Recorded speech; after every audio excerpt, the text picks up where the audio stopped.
This week on Quadriga, the Trump factor. How dangerous is populism? The results from America's first primary election, the Iowa caucuses, are in. Right-wing and left-wing candidates set the tone. An unexpected triumph for Ted Cruz. A narrow victory for Hillary Clinton. But populist Bernie Sanders and Donald Trump are still in the race. Why has the U.S. moved away from the middle ground? And is there a link between populism in the U.S. and populism in Europe? Coming to you from Berlin, Quadriga, the international debate.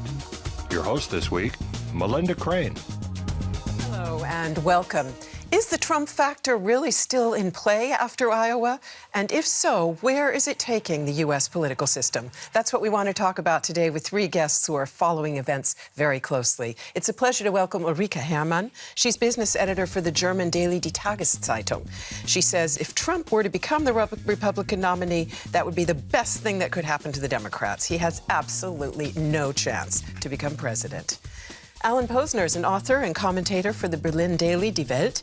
He says thanks to the two-party system, American populists never get into the White House. American populism is fun, European populism is dangerous. And Eric Kirschbaum has worked for Reuters news agency and is currently a correspondent for the Los Angeles Times here in Berlin. He says it is an alarming trend when candidates on the fringes of both parties do so well, but it's still early days. November is far away. Eric Kirschbaum, do we really still need to worry about the Trump factor? Doesn't Iowa perhaps signal the beginning of the end of the Donald show? Probably, but this is such a crazy election. It's tough to make predictions right now. He didn't do as well as expected, but on the other hand, he's very popular with people who don't vote. So there's this factor, this big block of voters out there who don't usually go to vote, but tell their pollsters are going to vote for him. So there could be a lot of disappointing Trump results. But on the other hand, he has nothing to lose. It's entertainment. It keeps the networks happy. The networks are happy that he's in the race. He'll probably be around for a while, and that's probably good news for Hillary Clinton. And he's got a great big war chest as well that doesn't rely on donors. Ulrike Hermann, you say Trump would have no chance in the general election, but many commentators predicted Trump's demise months ago and were proved wrong. Couldn't you be proved wrong with your prediction? Of course, every prediction can be proved wrong. But, I mean, the problem with Trump is that he is really very, very extreme. You can't be even more extreme than he is. So if he should be the nominee of the Republicans, then every voter in America who is in the middle, or who is immigrant, who is Muslim, who is a woman, who is a Hispanic, would vote for Hillary Clinton and not for Trump. And those people have the majority. Those who somehow support Trump and his extreme views, about 20 to 30% of the population. So the Republicans would lose for sure if they nominated Trump. And that's what the establishment of the Republicans know exactly. That's why they are so alarmed about Trump's success, because it's obvious that he will ruin the party. Well, what about Ted Cruz and Marco Rubio, Alan Posner? They may not be quite as extreme as Donald Trump, but they have certainly adopted his anti-immigrant Obama-bashing message. So are they really any less populist than Trump? Well, they're not really all that much anti-immigrant. Both are sons, Rubio and Cruz are both sons of Cuban immigrants. They've made the American dream. They may say, and there's some truth to that you have to, that immigration can't go on indefinitely in order to give those who are there a better chance. But the point is, there's also a difference between Ted Cruz, who's a Bible-thumping, evangelical person who takes the word of God literally, and Mr. Rubio, who's adopting some of these tactics. But in the moment he becomes the party's nominee and has to win over all those people that Ulrike was talking about, then, of course, he's going to tack to the middle, to the centre, the way every candidate always does. Are you so sure about that? Given the role of right-wing media now in the American political landscape, they will absolutely hold him to accountability if he were to walk back. And as you know, he has in fact now denied that he was ever willing to go for an immigration deal that would allow illegal immigrants in the U.S. Citizenship. He's now denying positions that he used to espouse that were moderate. Yeah, this is true. This happened to Romney last time. Mitt Romney, the presidential candidate, who in his own home state of Massachusetts, where he was governor, implemented a healthcare reform which was almost identical to Obamacare and then opposed Obamacare when he was president. It didn't help him with the electorate, did it? So, you know, I think there's some things that the electorate is not going to, in spite of, you know, right-wing media ranting on, I think the electorate wants to see someone who can tack to the centre, and they will, the vote of the centre will excuse the fact that in the primaries, shall we say, Mr. Rubio has made some pretty extreme right-wing statements. That'll be. Why do you think they're going to excuse that? They didn't 4 years ago. The Republican voters on the right wing aren't going to forgive people who go back on what they're saying now in the primary, and that's why the Democrats are loving this. They're loving watching the Republicans destroy themselves. Speaking of Democrats, what do you see? How do you see Bernie Sanders? He too certainly is on the rather extreme wing of his party. Would you term him a populist?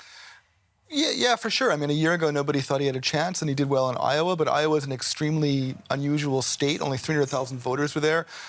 Clinton, by the way, got more voters than all the Republicans in Iowa. She's the real winner of Iowa, but the media is sort of downplaying that because it wasn't quite up to expectations.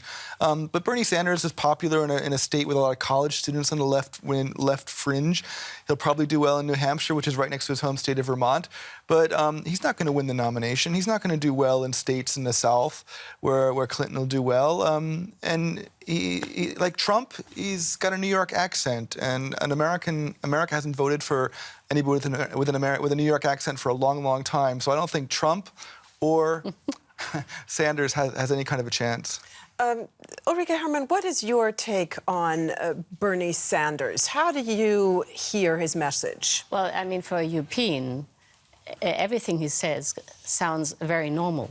I mean, if you say, well, you shouldn't pay for your university or you shouldn't pay for college, well, then a German would agree because we don't pay for college. If he says, well, you have to have a social security system like Sweden, Germans would agree because our system is more or less the same. So for us, for Europeans, what he's offering is just normal life. But I think that for Americans, it is very unusual what he proposes, and I think that there is no chance him winning the majority because it would be against the tradition of the country. But when he talks about breaking up the banks, for example, Alan Posner, that is pretty much heading in the direction of populism, isn't it? Oh, definitely. And we have this strange Anglo-Saxon phenomenon of electing or trying to elect candidates or leaders on the left who are grumpy old men stuck in the 70s. I mean, think of Jeremy Corbyn in Great Britain, the leader of the Labour Party. Think of Bernie Sanders, who's, you know, I mean, his day was the day of sort of post, you know, John F. Kennedy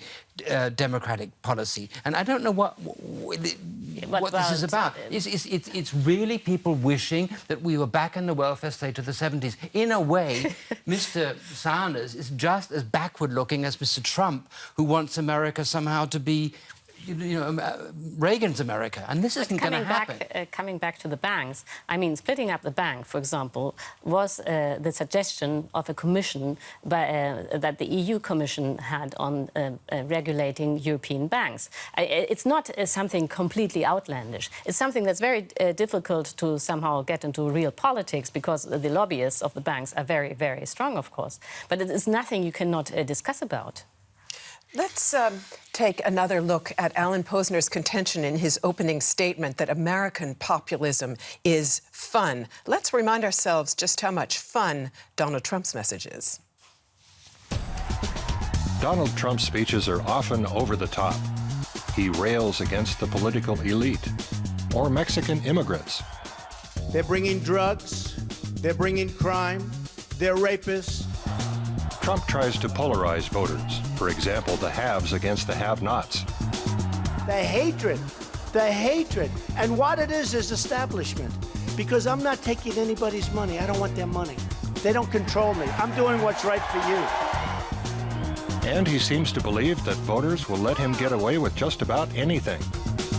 Where I could stand in the middle of Fifth Avenue and shoot somebody and I wouldn't lose any voters, okay? It's like incredible. How long will the Trump bandwagon continue to roll? Yeah, Kishban, if I listen to that, it's a lot less about fun than about fear.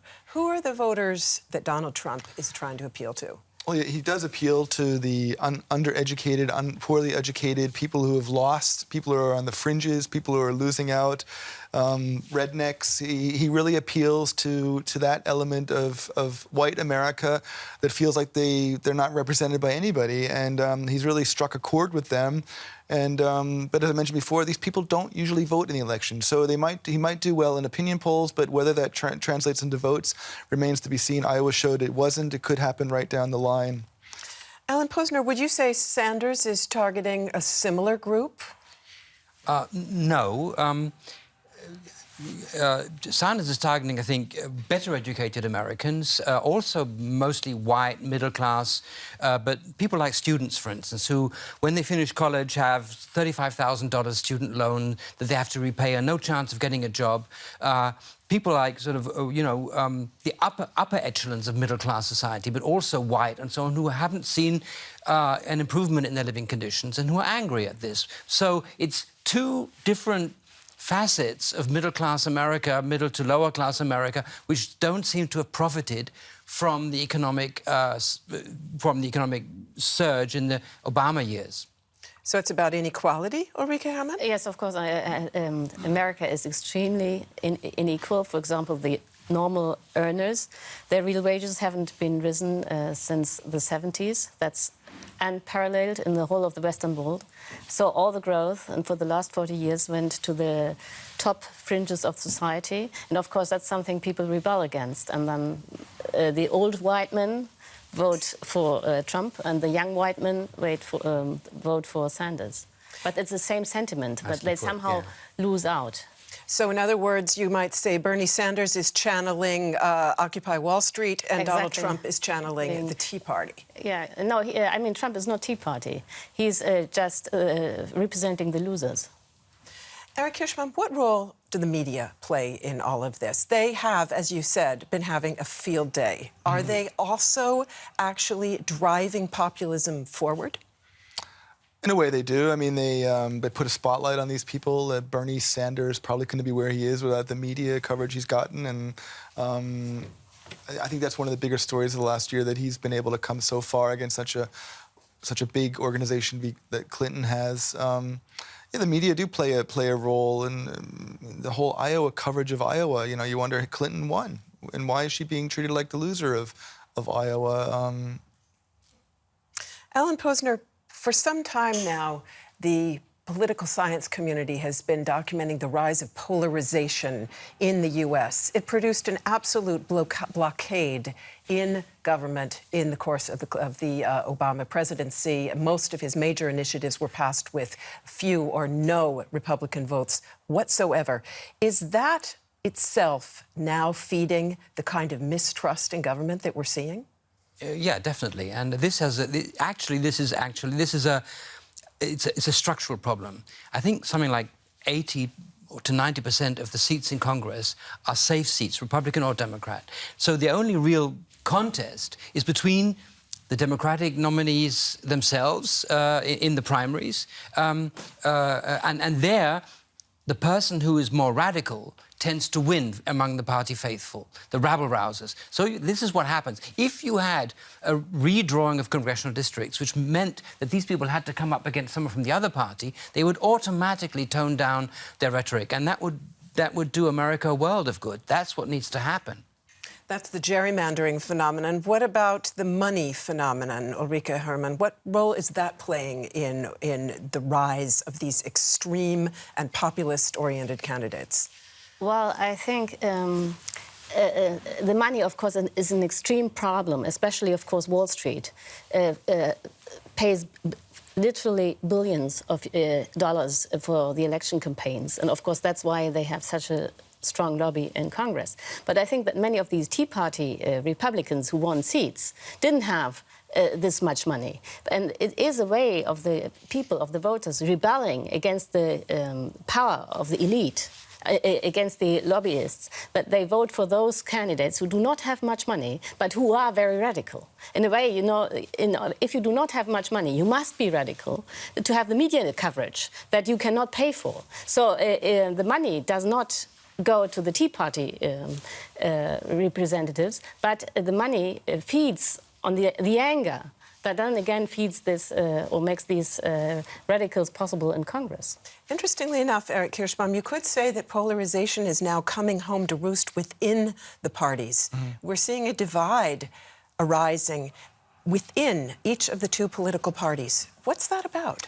I mean, you can't miss the polarization in America. It's been going on for years and getting worse all the time. One would hope that they'd get over with it and start working together again. But after the last two elections, it just seemed to get worse, the polarization, especially on the Conservative Party and especially the Republicans. A lot of people think they're close to imploding. They just can't seem to get their act together. I mean, I'm not sure that the Democrats are that fractured as the Republicans are, but I think it's a scary thing to think what could happen to the Republican Party if they just can't get their act together. And we're seeing this primary election. The Republicans are just totally fighting. They're totally squabbling. And 4 years ago, it looks like a tea party or a child's picnic compared to what we're seeing this time. And I just can imagine the Democrats are going to be showing these film clips of the Republicans bashing each other in October and November. They're just shooting themselves in the foot. Do you not think that a candidate like a Cruz, like a Rubio, could reunite the Republican Party going into the general election? Cruz is pretty far on the right, and he's a Tea Party, and I think he will really galvanize the Democrat voters, and a lot of Republicans will probably, middle-of-the-road Republicans will vote for the Democrats. I mean, most of the U.S. presidential elections have been won in the middle. Obama campaigned on the left, but he became a very centrist president, and so was Bill Clinton before that. So Cruz as president is also very, very hard to imagine.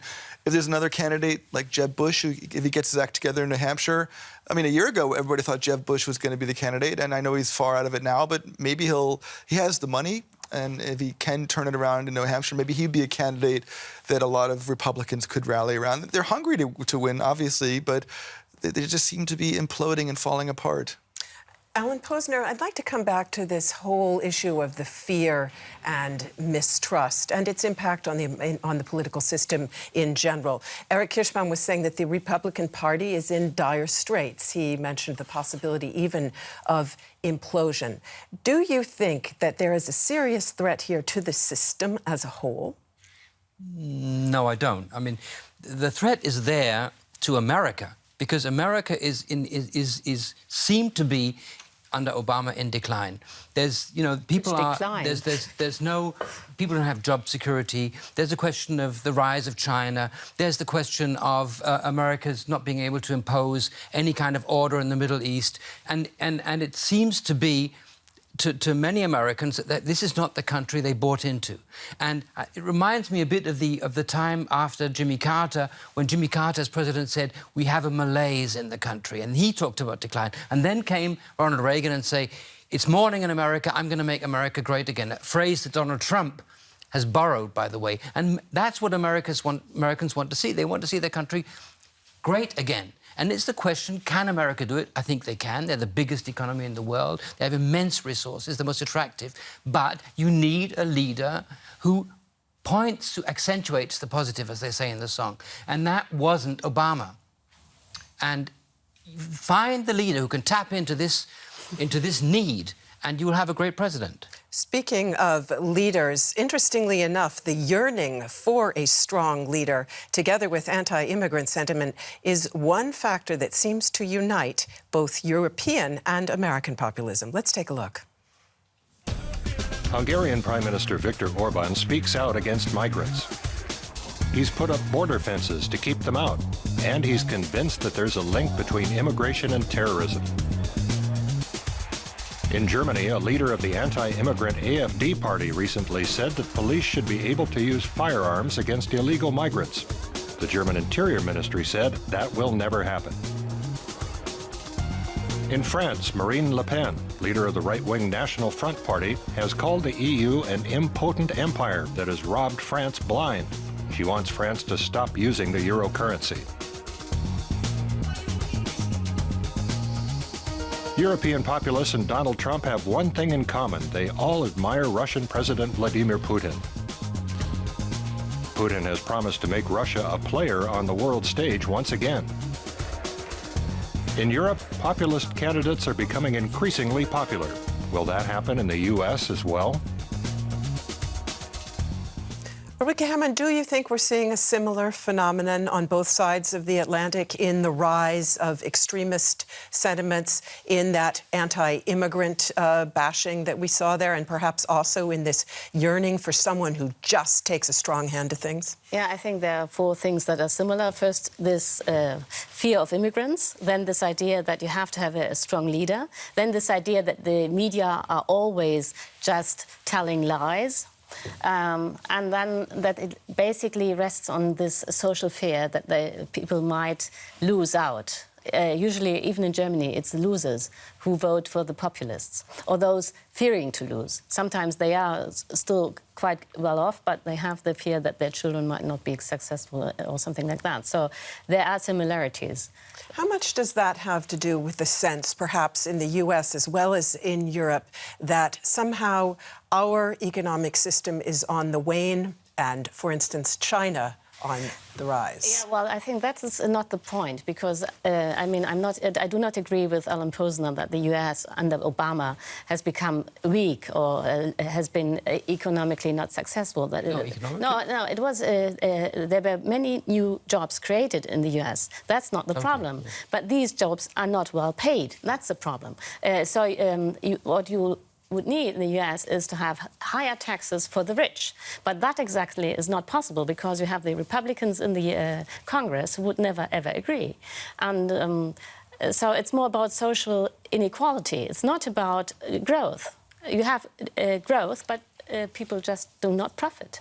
Let me ask all of you to please come back to our title. We asked in the second part of the title, how dangerous is populism? What do you think, Eric Kirschbaum, both in the U.S. and here? To what degree is this a true threat to the kind of democracy that we take for granted?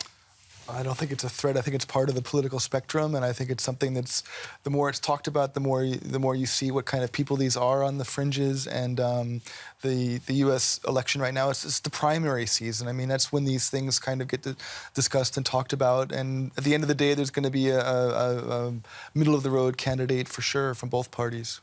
You suggested in your opening statement, Alan, that the threat is not particularly great in the U.S., but is here. Dangerous? Yeah, dangerous, because unlike in America, populists are already in power here, and as we saw in the clip, they could be in power in France before long. And these populists, they can implement their policies, and they're tearing Europe apart. They're tearing the fabric of Europe apart. And this is why it's so incredibly dangerous. And they're destroying democracy. And so Europe need not point a finger at Donald Trump, because he's just entertainment. Europe needs to really re-examine its own position on populism. These people are really, and they're destroying Europe, and they're destroying democracy with it. But, you know, if I remember back to the 90s, we had a very heated discussion here in Germany about the rise of a party called the Republicans that was also quite extreme right. It's gone. It's vanished. Yeah, but we didn't have populists in power in Hungary, populists in power in Poland, a populist knocking on the door of the Élysée Palace. And, you know, and the AfD is much cleverer than the Republicans ever were. So it is a different situation. Ulrike Herrmann, populism, a danger in the U.S. and a danger in Europe? Yeah, in Europe it's a danger for all the reasons Alan said. But I do not agree that there is no danger of populism in the U.S. I think that the probable outcome will be that you have a democratic president called Hillary Clinton, but that she will not be able to rule or to do anything, because she will have a Congress that's not working, because all the Trumps of the country, the Tea Party, all those idiots will be sitting, having the majority in the Congress, and will just prevent any sensible action being taken. I disagree with that, though, because Obama wasn't able to do that. Obama wasn't able to get the deals done with the opposition, with the Republicans, but Bill Clinton did. Bill Clinton had a very successful presidency because he was able to work. The Republicans were different. Yeah, but they weren't as extreme. But he still he was a minority president for 6 of his 8 years, and he got a lot of things done. And I think Hillary Clinton will be more successful than Obama in working with a Congress controlled by the Republicans. Thank you very much. Thanks to all of you for being with us today, and thanks to all of you out there for tuning in. See you soon, and please follow our campaign, #WhatAmerica. And please do check out our campaign, #WhatAmerica. My colleagues in Washington are traveling around the country asking Americans what America they want. Check us out, #WhatAmerica.